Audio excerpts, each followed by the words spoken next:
Franciscus Pace Bene.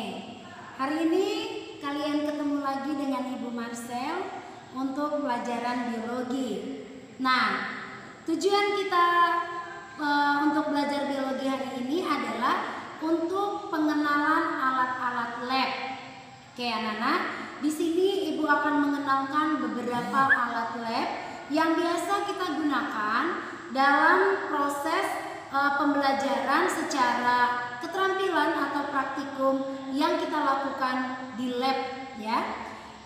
Anak-anak, perlu kalian ketahui bahwa pembelajaran biologi itu tidak lepas dengan namanya keterampilan, yaitu keterampilan boleh dilakukan di luar lab, boleh dilakukan di dalam lab. Untuk keterampilan di dalam lab, kita sangat membutuhkan alat-alat lab yang menunjang kita agar kita mengetahui tentang materi, tentang teori yang kita pelajari. Oke, anak-anak, di sini Ibu akan mengenalkan kalian beberapa sampel alat-alat yang biasa digunakan. Yang pertama, Ibu ambil ini.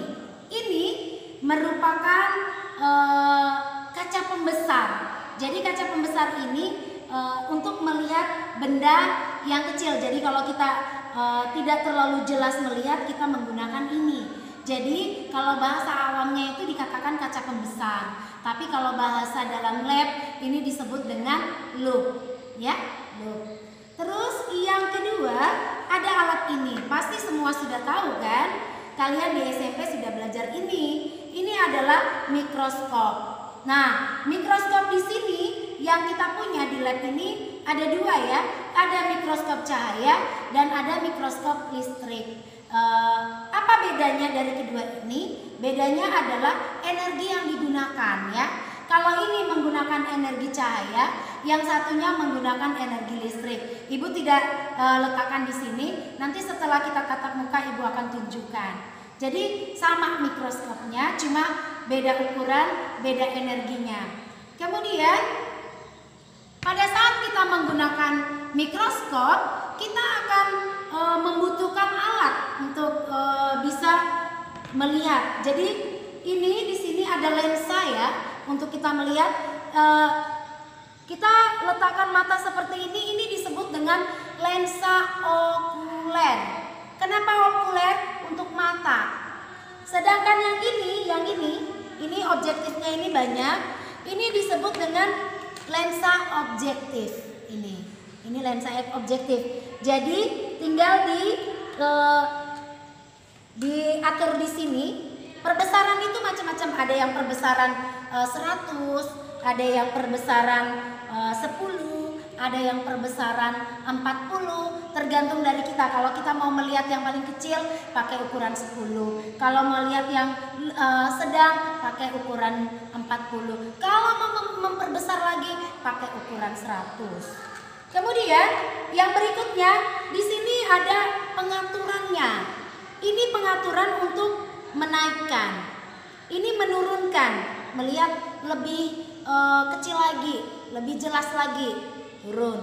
Sedangkan yang ini, bagian ini adalah bagian untuk memfokuskan objek yang kita amati, ya, memfokuskan. Jadi pada saat kita lihat menggunakan lensa okuler itu bisa lebih spesifik lagi. Kemudian yang ini adalah tempat untuk meletakkan sel atau bagian dari organisme yang akan diamati. Sehingga berdasarkan ini kita sangat membutuhkan ini. Ini namanya adalah kaca objek, ya. Kenapa dikatakan kaca objek? Karena untuk meletakkan objek yang akan kita amati atau untuk meletakkan sel. Selnya itu bisa tumbuhan, bisa sel hewan, bisa sel bakteri, bisa sel protista. Kita masukkan ke sini, letakkan di situ. Baru kita amati, baru kita turunkan seperti ini. Oke? Selain kita menggunakan ini, kita juga menggunakan yang namanya cover glass, ya. Cover glass itu namanya cover. Cover itu penutup, ya. Jadi setelah sel ini kita masukkan, kita letakkan, ya, maaf. kita letakkan ke kaca objek, kita tutup menggunakan cover glass, ditutup. Nah, ini adalah alatnya ya. Jadi ada kaca objek, ada kaca penutup. Oke. Kemudian yang berikutnya tidak kalah penting, kita juga butuh ini. Kalau kita mengambil larutan, ini namanya beaker glass atau gelas kimia. Gelas kimia yang Ibu tunjukkan ke kalian ini ada dua ukuran, ada ukuran 100 ml dan ada ukuran 500 ml. Walaupun ada lagi yang ukuran 1 liter ya, tapi Ibu kasih contoh di sini ada dua, 100 dan 500. Kemudian yang berikutnya ada gelas ukur. Gelas ukur di sini yang Ibu tunjukkan ke kalian adalah yang 10 ml. Untuk apa? Misalnya Ibu mau ukur air, kita butuh air 10 ml, tinggal masukkan ke sini. Oh, sudah 10 ml, baru kita letakkan, taruh di wadah yang kita mau pakai. Setelah itu kita butuh namanya ini. Kalau kita uji untuk kelas 11, biasanya uji urin, uji glukosa, itu kita menggunakan ini. Ini disebut dengan lampu Bunsen, atau kalau orang awam bilang lampu sumbu, nih sumbu. Tetapi isinya ini bukan minyak tanah ya, tapi isinya adalah spiritus. Spiritus ya, baru dimasukkan di sini. Ini namanya lampu Bunsen. Lampu Bunsen ini sangat ditunjang dengan ini. Ini adalah kaki 3. Setelah lampu Bunsen ini diletakkan di sini, kaki 3-nya di sini. Apa fungsinya? Dia untuk merebus atau memasak yang kita gunakan pakai beaker glass. Dimasak di sini. Misalnya kita mau masak air sampai mendidih, nyalakan ini baru dimasak. Begitu ya. Jadi kaki 3. Kemudian yang berikutnya adalah ini. Ini namanya cawan Petri. Cawan Petri ini bisa meletakkan larutan, bisa meletakkan sel ya. Di sini Ibu letakkan kentang karena praktek untuk kelas 11 tadi ya. Ini cawan Petri namanya. Terus yang berikutnya ini ada lumpang dan alu bahasa awamnya. Tapi kalau biasa di lab ini disebut dengan mortar. Mortar ini sangat berfungsi untuk menghaluskan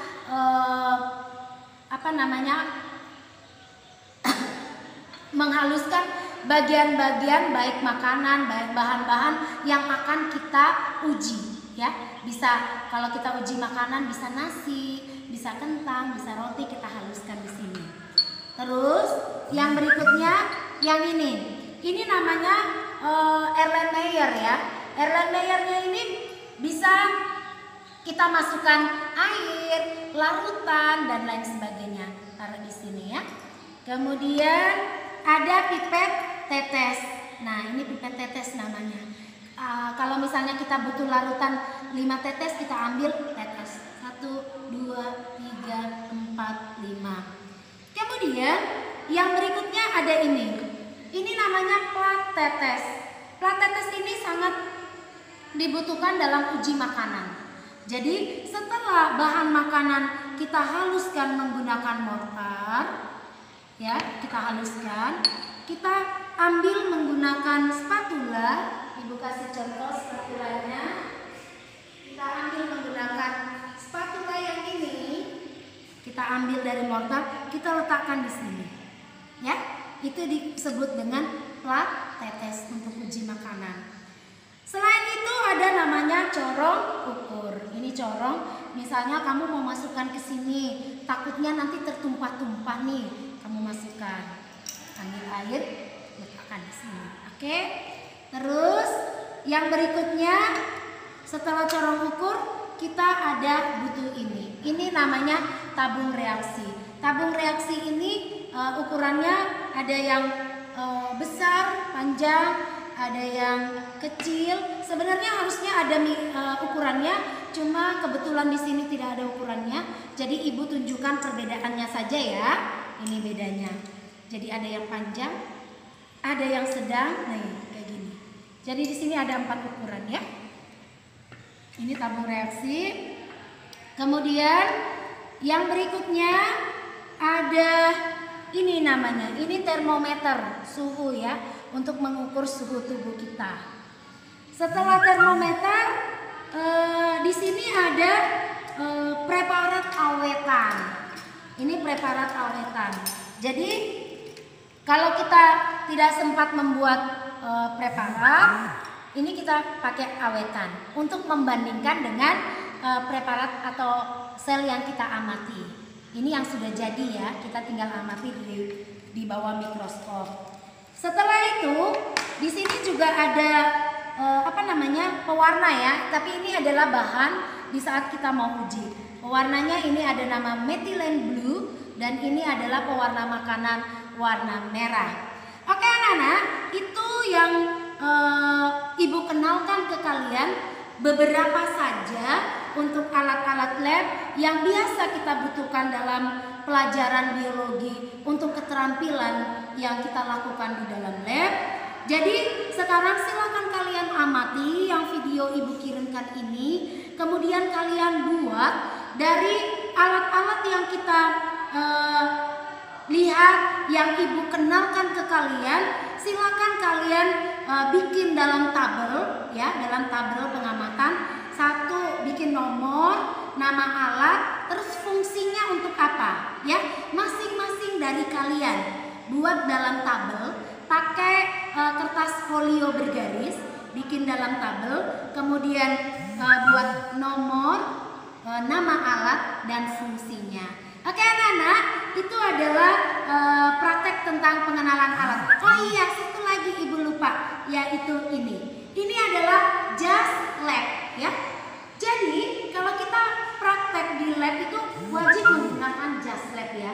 Ini adalah just lab. Sehingga masing-masing dari kalian apabila kita sudah belajar tatap muka, sudah belajar kembali normal, kalau Ibu bilang kita praktek, itu kalian harus menyediakan just lab. Kalau ditanya apa sih gunanya? Gunanya itu untuk melindungi baju sekolah kita dari zat-zat yang kita gunakan, agar baju kalian itu tidak terkontaminasi dengan zat yang kita gunakan. Oke anak-anak, itu saja yang dapat Ibu sampaikan. Jangan lupa kalian bikin buat dalam tabel di kertas folio bergaris, kemudian kalian kumpul kembali ke Ibu lewat Google Classroom, dan itu Ibu ambil untuk nilai keterampilan kalian KD pertama. Oke anak-anak, itulah yang dapat Ibu sampaikan. Kurang lebihnya Ibu mohon maaf. Silakan kalau kurang mengerti boleh WA pribadi ke Ibu untuk bertanya. Ibu akhiri, selamat pagi.